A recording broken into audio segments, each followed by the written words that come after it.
semua. Selamat pagi, Ibu. Gimana nih kabarnya? Apa pagi kalian hari ini cerah, bahagia? Menyenangkan, Bu. Baik, Ibu. Nah, sebelumnya Ibu berterima kasih karena kalian telah bersedia mengikuti konseling kelompok hari ini. Jadi sebelumnya apa kalian sudah saling mengenal satu sama lain? Belum, Ibu.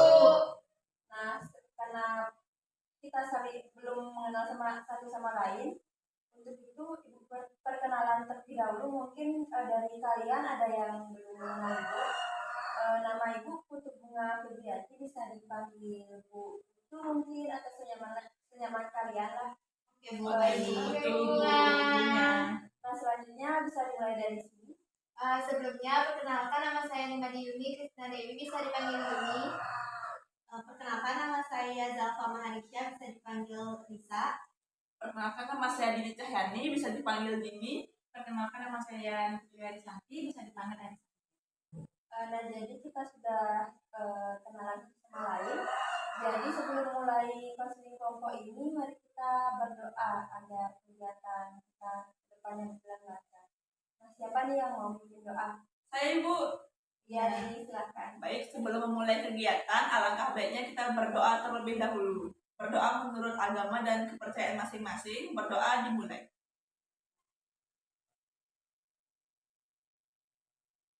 Berdoa selesai. Baik, terima kasih Dini. Nah, sebelumnya apa kalian pernah mendengar konseling kelompok? Saya pernah, Ibu. Nah, silakan Dini. Menurut saya, konseling kelompok itu sebuah pemberian bantuan terhadap permasalahan individu, Ibu. Saya mau menambahkan, Bu. Ya, silakan. Menambahkan sedikit bahwa konseling kelompok itu benar yang dikatakan Dini, namun sistematika prosesnya itu dilakukan secara bersama-sama atau kelompok. Nah, biasanya itu 2 sampai 12 orang, Ibu. Nah, dari yang lain? Sama, Ibu. Nah, Ibu sedikit menambahkan, jadi dalam konseling kelompok ini juga terdapat asas-asas yang harus kita terapkan, seperti dengan asas keterbukaan dan asas kerahasiaan. Jika asas keterbukaan, di sini kita saling terbuka pada masalah apa yang kita rasakan. Lalu asas kerahasiaan, jadi apa yang kita bicarakan di sini, kita tidak boleh membicarakan kepada orang lain, baik orang tua, teman, atau pacar sekalipun. Nah, dalam konseling kelompok ini juga ada yang namanya ketua kelompok, itu Ibu sendiri sebagai konselor dan kalian sebagai anggota. Nah, selanjutnya untuk estimasi waktu, bagaimana kalau kita laksanakan konseling ini selama 40 menit saja? Saya setuju, Ibu. Itu merupakan waktu yang efektif. Nah, sebelum mulai kegiatan, gimana kalau kita lakukan estimasi terlebih dahulu? Ayo. Nah, nanti kalian ikuti Ibu ya. Oke, Bu.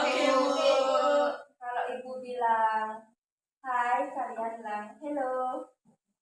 Kalau Ibu bilang hello, kalian bilang hai. Itu yang pertama. Terus nanti yang kedua ada lagi. Kalau Ibu bilang satu, kalian tepuk pundak temannya. Oi, seperti itu. Oi. Kalau Ibu bilang dua, kalian jawab asik-asik.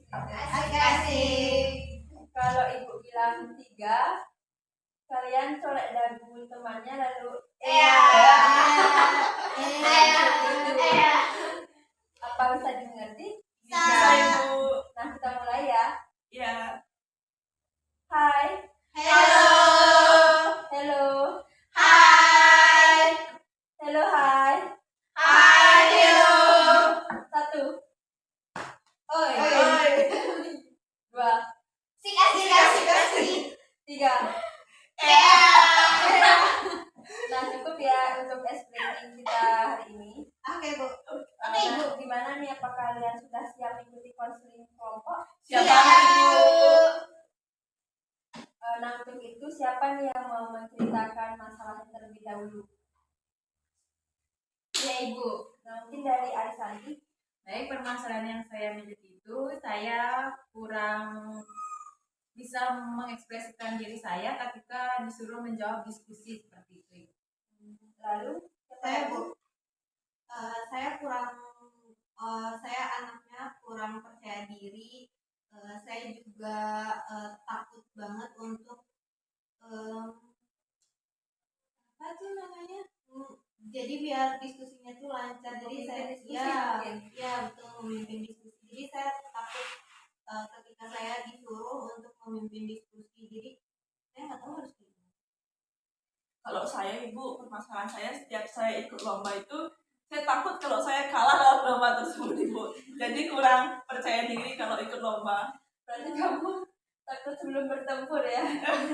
Ya bisa dibilang seperti itu sih Bu. Tapi kan kayak nggak apa-apa kalau misalnya kalah gitu. Kita mencoba terlebih dahulu. Iya. Ya namanya setiap manusia Ya. sifatnya seperti dinamis ya, beda-beda gitu. Kadang ada yang takut, ada yang berani nyoba seperti itu sih.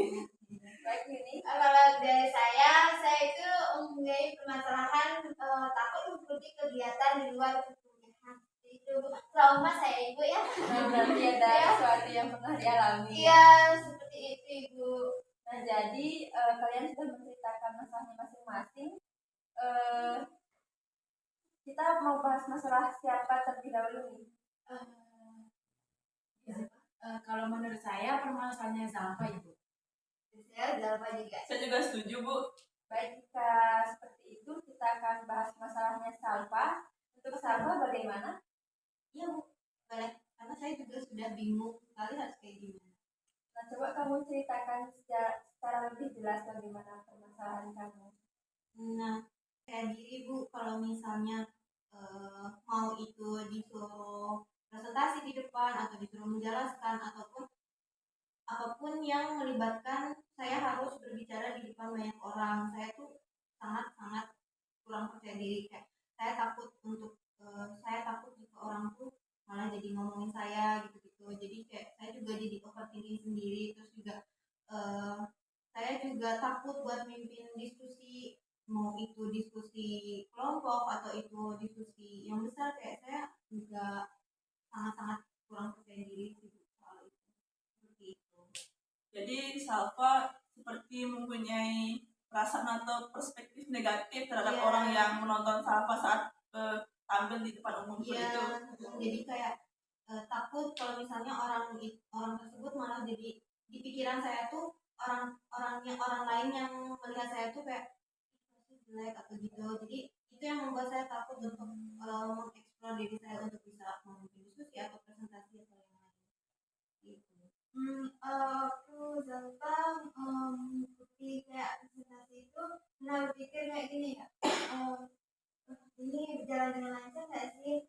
Seperti apakah blank dapat ngeblank kayak gitu atau grogi saat melihat teman-teman yang lain gitu. Saya merasa groginya banget ya, dan bahkan sebelum saya memulai diskusi atau sebelum saya memulai presentasi. Jadi kadang saya bingung gimana cara mengendalikan diri saya biar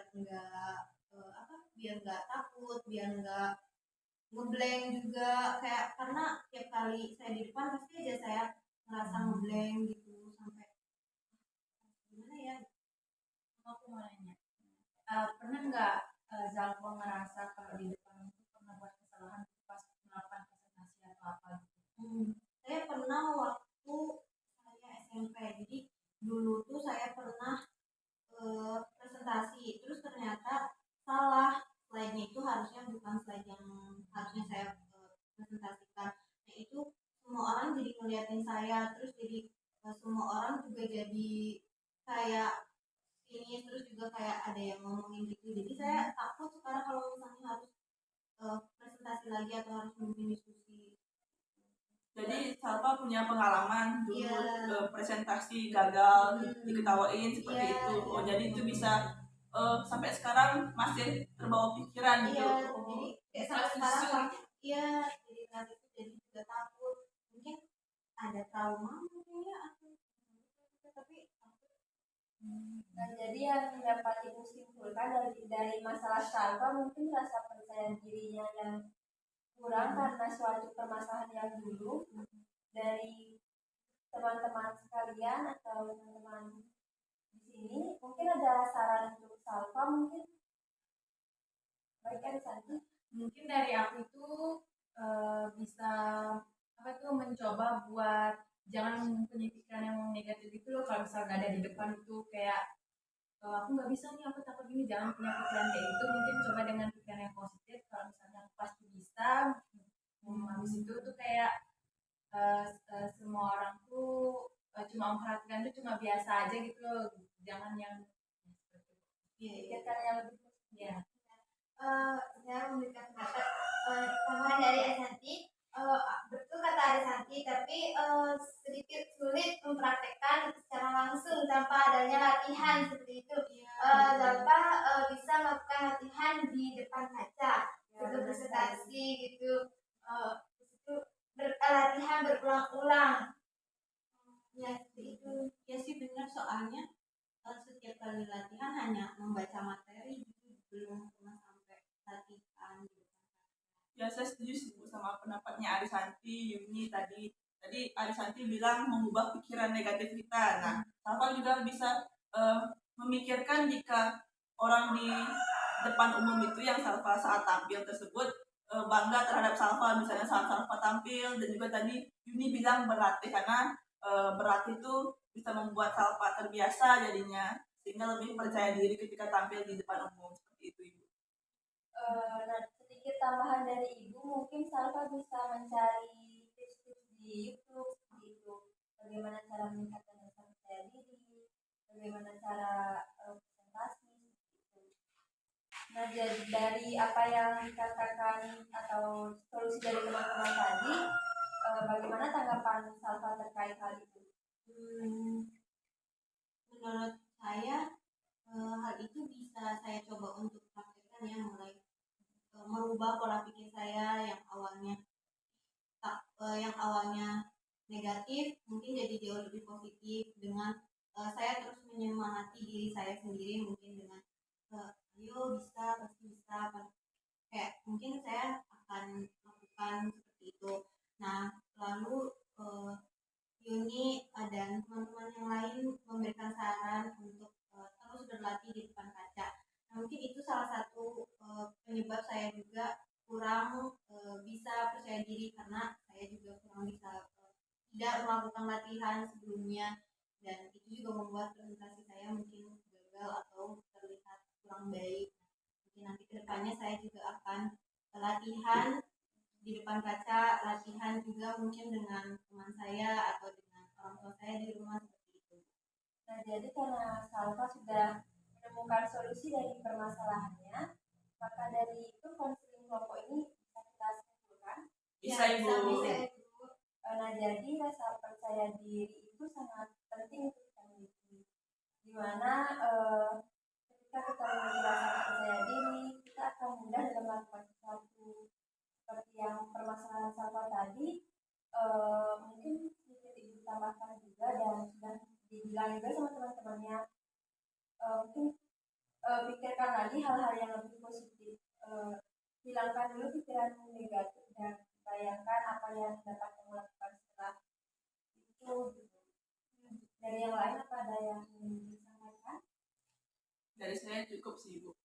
Dari saya semangat terus ya Pak. Terima kasih. Dan saya percaya diri Zalpa. Semangat. Terima kasih semuanya. Nah, jadi karena waktu sudah menunjukkan 45 menit, untuk konseling kelompok selanjutnya kita lanjutkan minggu depan.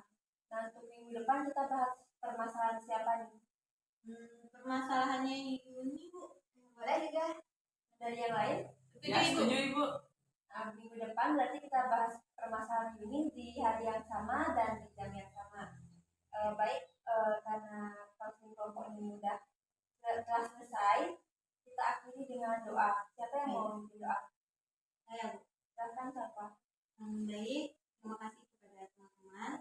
Kita akhiri kegiatan ini dengan berdoa menurut agama dan percaya masing-masing. Berdoa dimulai. Berdoa selesai. Nah, terima kasih anak-anak semua. Kita berjumpa lagi minggu depan. Baik, Terima kasih Terima kasih, Bu.